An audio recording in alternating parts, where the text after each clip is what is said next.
sampai ada di kalangan kita ini sanggup menuduh sesama sendiri. Dia kata pada kawan dia yang nak ambil vaksin tu, kata inilah semua pengikut Dajjal. Dah nampak dah, nampak je berkopiah atas kepala tu pengikut Dajjal, kau tahu tak?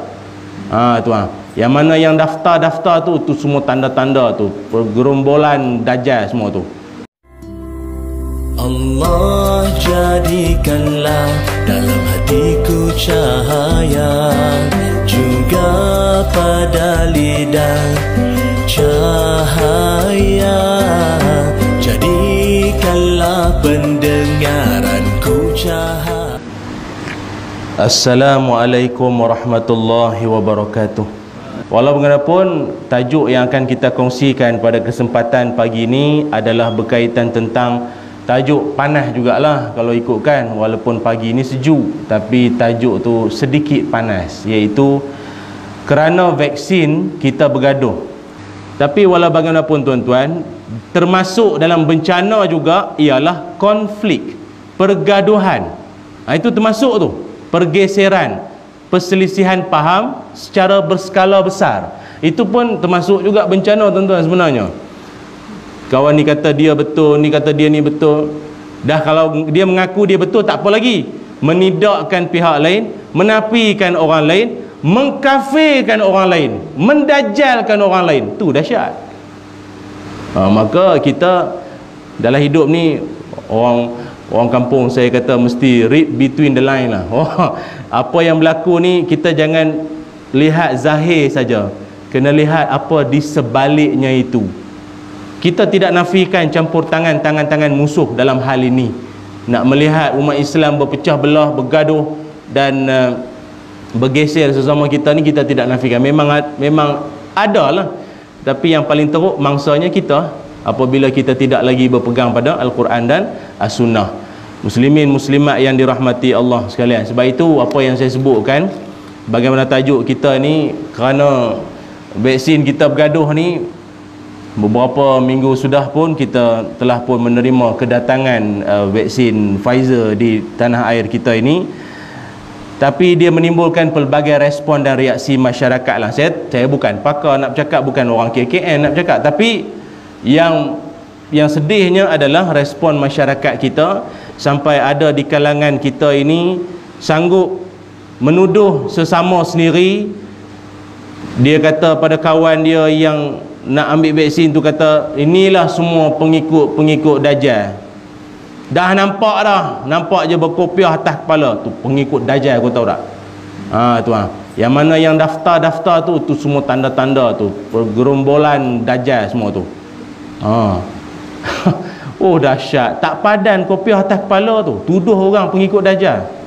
Oh sedih. Patutlah agak dah lama tak pergi masjid kau, hati tu tak disinari cahaya agak, tuduh orang mengikut Dajjal. Lepas tu pula yang mana yang ada sebut-sebut cakap tak nak ambil vaksin, dia kata puak-puak tak nak ambil vaksin ni semua geng-geng bodoh, jahil, ruai bidah, cakap benda tak ada ilmu, canang di Facebook sana sini, ni semua puak ruai bidah. Bukan ruai bidah lagi dah. Tuan-tuan pernah dengar kot hadis ruai bidah ni, maknanya orang yang bodoh tapi berani bercakap tentang urusan orang ramai. Dia bukan bidang dia, tapi bercakap juga, confident bercakap dalam Facebook, dalam WhatsApp group semua. Tuduh ruai bidah tu ruai bidah yang Nabi cakap tu, bodoh, jahil, tak banyak membaca, tak ambil bidang kedoktoran, sibuk nak bercakap sains. Habis gaduh. Yang lebih dahsyat lagi, sampai ada orang masjid, orang surau dituduh ejen Illuminati.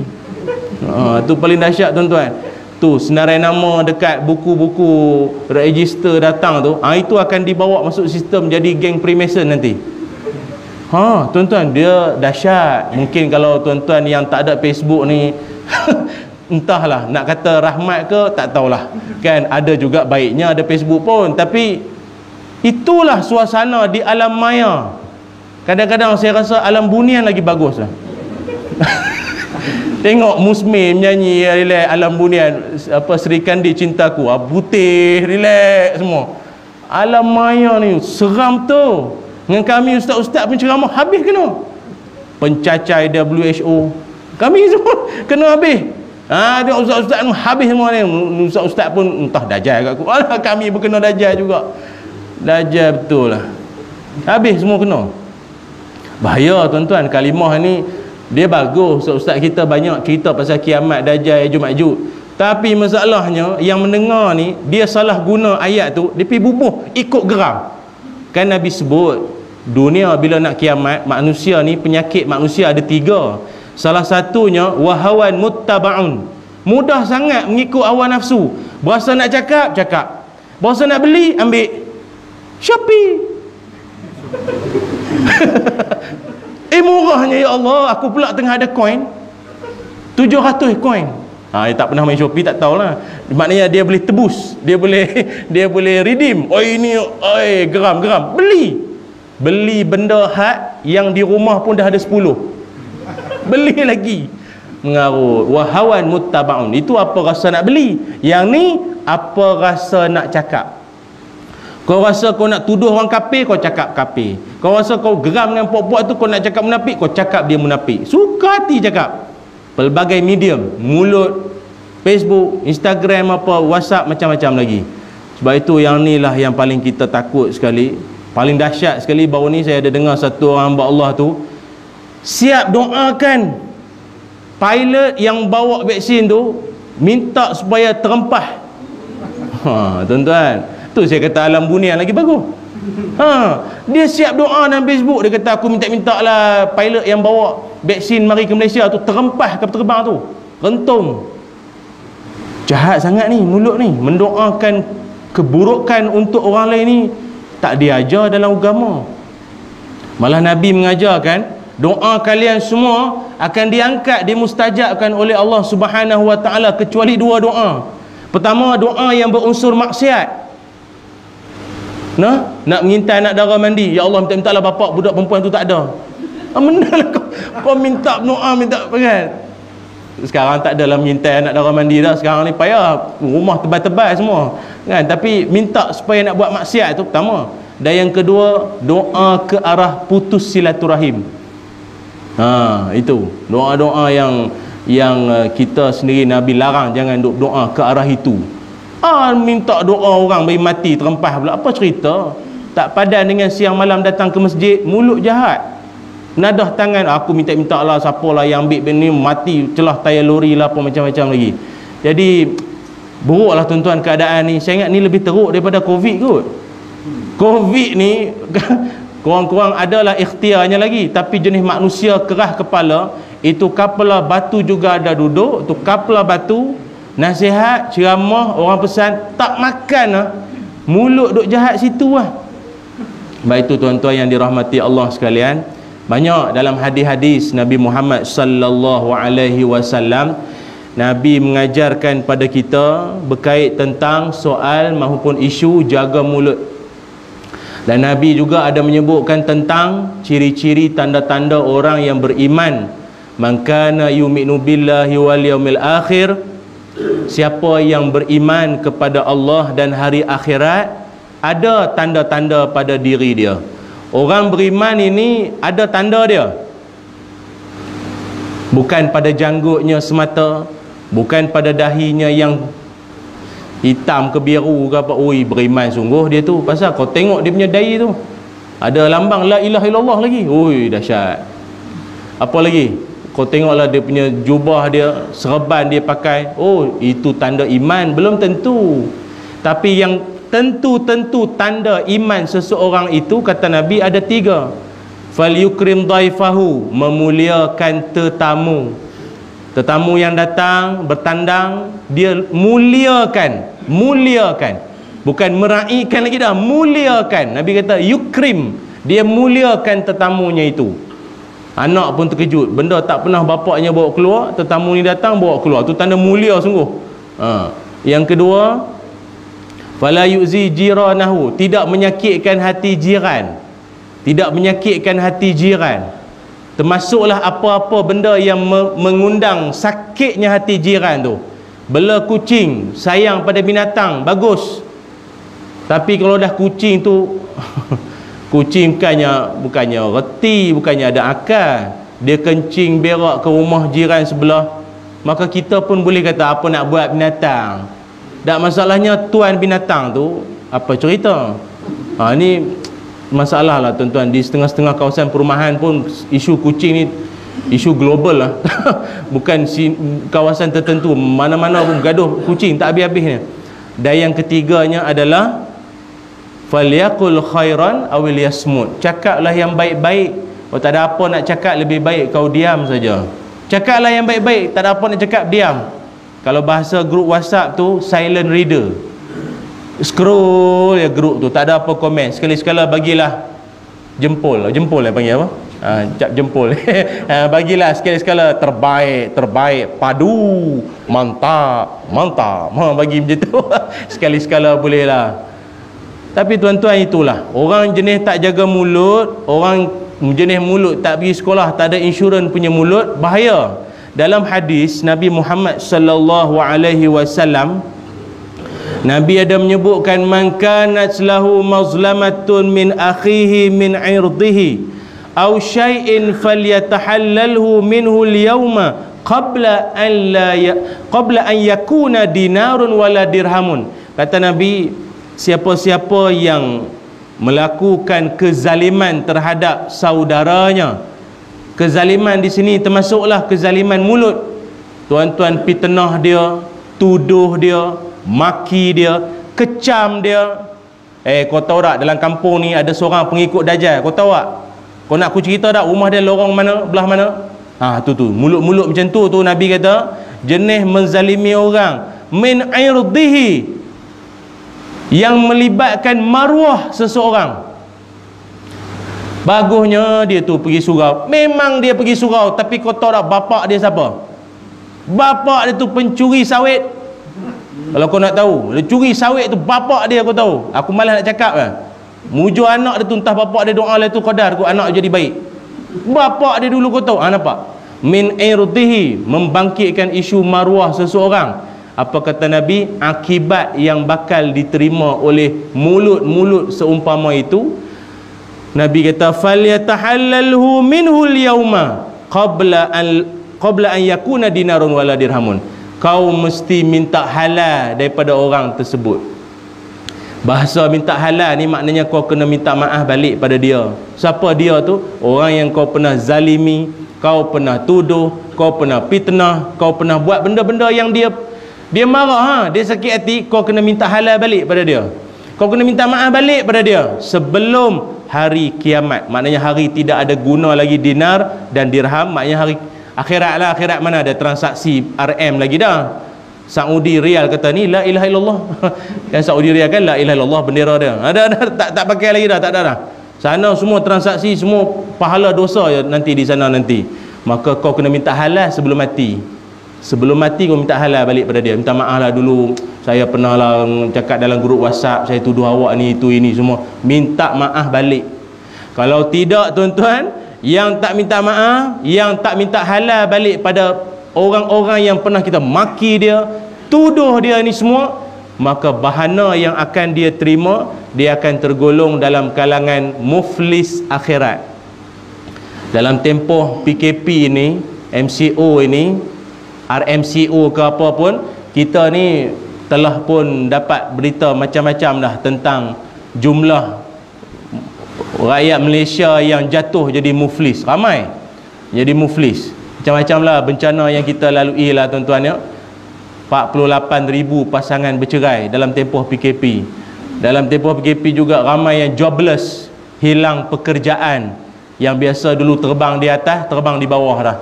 Terbang di bawah pun berebut. Satu order makan, 2-3 orang berebut job nak ambil. Nak hantar roti canai sekeping, berebut habis. Tapi nak buat macam mana? Itu je peluang pekerjaan yang mungkin barangkali yang dia nampak. Tapi dalam masa yang sama juga, ramai juga yang muflis. Nak bayar macam-macam dengan yuran anak sekolah baru mula sekolah ini, beli buku, beli macam-macam. Bapak kerja tak ada, muflis. Muflis ni maknanya apa? Kalau dia nak buat loan di bank pun tak lepas, blacklist nama. Tapi itu namanya muflis dunia. Tapi kalau muflis akhirat, apakah ciri-cirinya? Nabi Muhammad sallallahu alaihi wasallam Nabi menyebutkan orang yang muflis di akhirat adalah orang yang di hari akhirat dia datang dengan membawa pahala-pahala.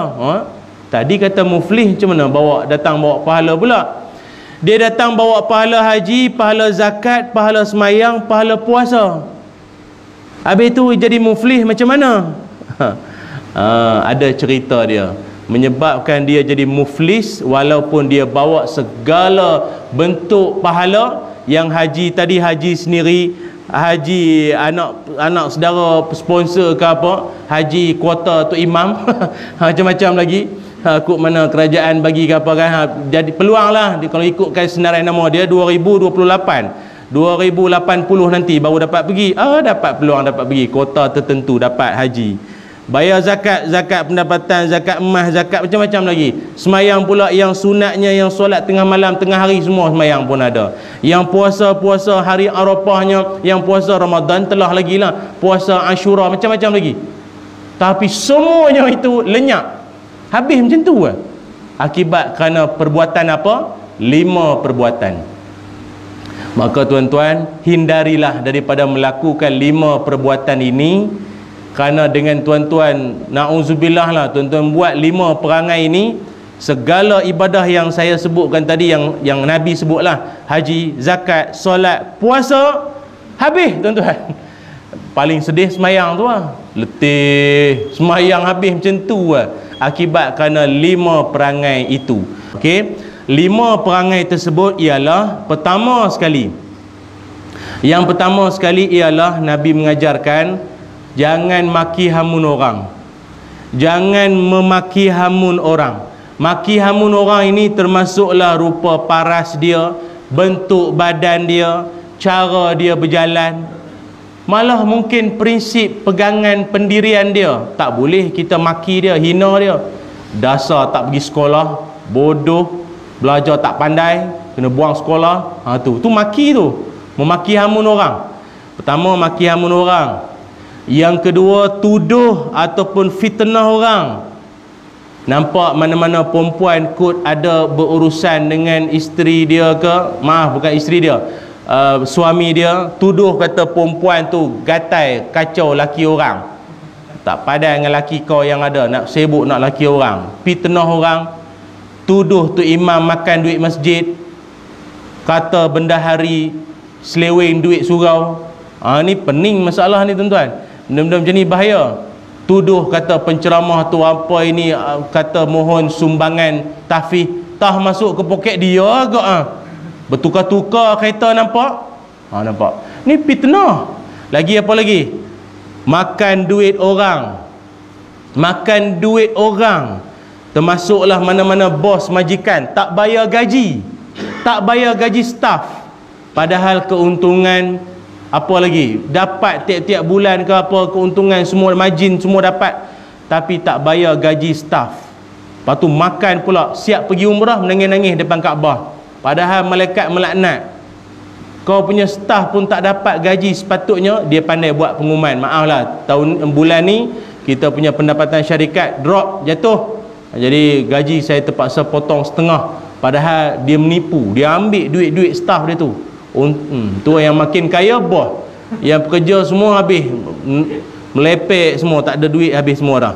Apa lagi, sampai tahap ada orang kadang tu travel umrah menipu.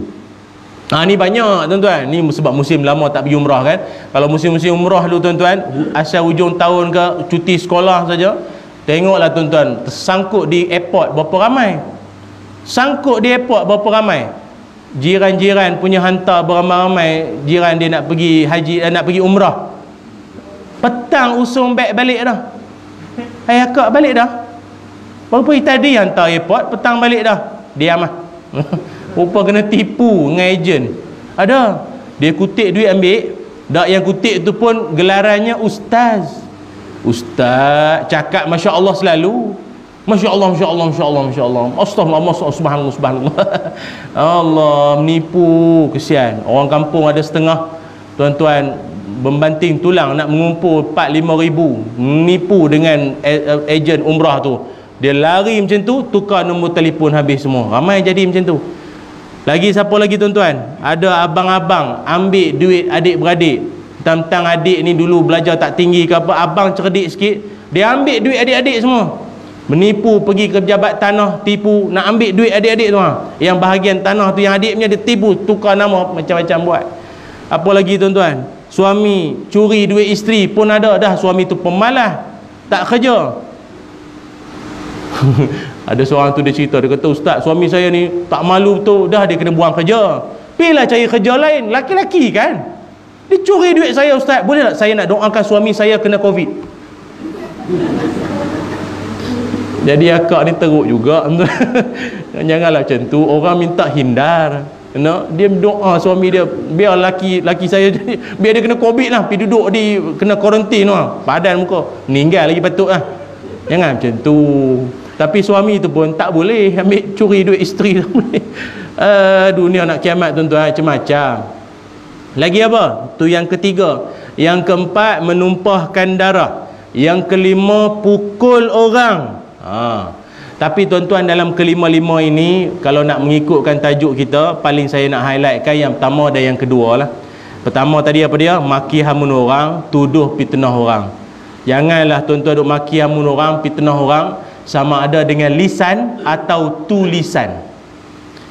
Sama ada dengan lisan atau tulisan. Dia kata, saya tak maki pakai mulut, saya pakai tangan je. Jadi saya tak meluah, saya pakai tangan, tulisan. Sama. Yang duk conteng belakang pintu jamban tu, sama. Belakang pintu jamban, oh Allah, macam mana tuan-tuan tak pernah jumpa, takkan tak pernah nampak kita tengah duk membuang, baca Tuhan. Kan, daripada atas sampai ke bawah maki semua. Yang ketua kampung ke, tok sidang ke, tok imam ke, semua dia maki habis. Dia maki semua. Teruk tuan-tuan. Ada satu orang tu dia benci sangat kot dengan satu orang pemimpin ni. Dia maki tu, dia tulis itu macam-macam lah, laknat lah apa. Tak payah cerita orang lain lah, saya pun kena juga. Kami-kami ni pun berceramah kena juga. Saya itu adalah letak kat Facebook satu teguran secara terbuka. Tapi teguran tu pun, ayat tu saya ingat berlapik, tak adalah kita direct sebut siapa-siapa, fulan bin fulan, tak ada. Tapi dia marah agak yang dia terasa kot. Dia reply kat saya, pendek je ayat dia, dia tulis hanat. Dia reply ke saya, hanat. Saya pun, kita ni ustaz old school juga, jadi kita benda hanat ni, kau ni salah tulis ke apa? Kau nak tulis rahmat kau agaknya kan, kok jari tu gemuk, jadi tertekan huruf tu daripada rahmat jadi hanat. Tanya kawan-kawan budak-budak ni, staff-staff reti-reti sikit, ni benda hanat ni, dia kata kat ustaz habis dah dia tag kat page kita, kata kat siapa lagi, ustaz dia kata hanat ni maknanya lah, hanat mana? dia melaknat ustaz mana? Suka hati kau melaknat aku. Tuan-tuan tahu tak apa bahana ataupun apakah dia punya kesan akibat dia di akhirat nanti? Yang dimaksudkan dengan muflis tu ialah yang di awal tadi yang saya bacakan hadis tu, dia datang bawa pahala haji, zakat, solat, puasa, ke semua pahalanya itu. Terima kasih saya ucapkan pada penonton di Facebook, dah 1,500 orang tonton di Facebook. Terima kasih banyak, terima kasih, dan tolong share lagi lah, kod sampai 2,000 sedap juga tuan-tuan. Lagi ramai tontonan, lagi bagus, ilmu bermanfaat ni. Apa tadi ni? Lupa dah. Allahumma salli ala Muhammad. Tuan-tuan bayangkanlah, orang itu dia bawa pahala haji, zakat, solat, puasa semua. Orang-orang yang dia maki, yang dia laknat, yang dia fitnah tu, mangsa-mangsa dia akan datang bertemu dengan dia, tuntut balik. Nak faham mudah cerita macam ni, umpamanya dia nak masuk syurga dah, nak masuk syurga pun dia seronok lah, barangkali malaikat pun dah tunjuk. Contohlah, mana lah nak tahu ni tuan-tuan, jangan kata hadis pula, contohlah barangkali kot malaikat tunjuk kat dia brosur syurga lah kan, package syurga lah. Ni dapat syurga, ni dapat bidadari, ni dapat susu, ni dapat madu, ni dapat baring tidur apa semua kan, seronok lah. Nak masuk dalam syurga seronok dah, tiba-tiba mari orang, tuan malaikat, apa hal? Dia ni dulu dia maki saya dalam grup WhatsApp tau, tapi saya sebab tak boleh balas. Kalau saya balas, follower dia, pengikut dia hentam saya balik. Jadi saya tak berani cakap apa-apa. Hari ni saya nak tuntut balik semua yang dia maki saya, dia tuduh saya curi duit itu, dia kata saya ni pengikut Dajjal. Saya nak tuntut balik. Jadi malaikat kata, macam mana? Bagi pahala kau, bagi kat dia. Carilah, aduh, nak bagi apa kat kau ni? Ambil pahala haji, bagi kat dia. Orang tu pun dah pergi jauh. Ingat selesai dah, baru nak masuk syurga. Mari pula orang lain. Tuan malaikat, nanti dulu. Dia ni dulu, oh teruk sungguh lah. Dia pergi tenah saya. Dia kata saya kacau bini dia. Tak ada hati nak kacau bini dia. Tak ada. Saya buat urusan elok-elok semua. Hari ni saya nak tuntut balik. Malaikat kata, macam biasa, kau nak bagi apa kat dia? Saya bagi pahala puasa lah. Bagi kat dia. Haji habis dah, ni puasa baru bagi. Masalahnya tuan-tuan, bukan dua orang tu saja yang tuntut. Pak Haji ni pula hidup lama, umur panjang 80 tahun. Berbaris orang tunggu. Bagi ke orang, bagi ke orang, bagi ke orang, bagi ke orang, bagi ke orang, bagi ke orang, bagi ke orang, bagi ke orang, habis. Haji habis, puasa habis, solat habis, apa lagi tadi? Zakat habis, habis. Yang wakaf, yang sedekah ke orang, pahala kan? Habis bagi ke orang. Lalah tinggal dosa. Tapi orang yang berbaris panjang lagi. Berbaris, tak tahulah jarak 1 meter ke tak, tapi panjang lah. Berbaris panjang lagi ni, nak tuntut lagi ni. Aduh, ramai rupanya yang aku maki. Habis kau maki dalam Facebook. Mau macam ni, 1,600 orang tengok. Kalau maki orang 1,600 beratus nanti. Macam mana tuan-tuan? Lalah kali apa dibuat? Dia nak bagi pahala ke orang, tak ada dah. Dia pahala habis. Lah kali dosa-dosa mangsa dia dipikulkan ke atas dia. Dosa-dosa orang yang dia maki, yang dia kata inilah dulu Dajjal, inilah itu, ini dia maki dulu, dosa dia orang bagi kat dia. Dosa bagi kat, bukan pahala, dosa orang tu bagi kat dia. Sekejap, tuan-tuan tahu tak, dosa-dosa orang ni tak sama. Mau seorang tu dosa urut tapak kaki amoy, tuan-tuan seumur hidup tak pernah tahu urut tapak kaki amoy. Tahu-tahu dapat dosa orang. Kalau aku tahu, baik aku buat. Dak ni nak bagi faham. Aku tak pernah buat benda mungkar ni semua. Aku tak pernah buat seumur hidup. Tiba-tiba aku kena tanggung kau punya dosa. Ya, sebab di dunia dulu kau zalimi dia dengan mulut kau. Tu je lah. Jadi lah tuan-tuan, bila dah dosa demi dosa demi dosa demi dosa, neraka akhirnya. Tak ada jalan ke syurga lagi dah. Sebab itu yang kita bimbang, puak-puak jenis suka maki hamun, melaknat orang, tolonglah insaf. Tolonglah bertobat tuan-tuan. Dalam hadis Nabi Muhammad sallallahu alaihi wasallam, Nabi menyebutkan la yarmi rajulun rajulan bil fusuqi wa la yarmihi bil kufri illa irtaddat alaihi illam yakun sahibuhu kazalika. Dengar baik-baik. Nabi SAW bersabda, kata Nabi, tidaklah seorang itu melampau tuduhan kepada orang lain dengan tuduhan fasik ataupun tuduhan kufur atau tuduhan yang selain daripada itu, melainkan orang itu tidak pun fasik, tidak pun kufur, apalagilah tuan-tuan tuduh dia munafik ke apa pun, kecuali tuduhan itu akan kembali kepadamu semula. Kau tuduh orang kafir, kau tu sebenarnya. Kau tuduh orang tu fasik, kau tu sebenarnya, kata Nabi SAW. Sebagai kesimpulannya tuan-tuan, marilah sama-sama kita didik diri dan hati kita semua. Malah lidah kita ni juga, kata orang tua-tua, lidah tidak bertulang ini mampu untuk memungkinkan kita melakukan dosa dan maksiat kepada Allah Subhanahu wa ta'ala.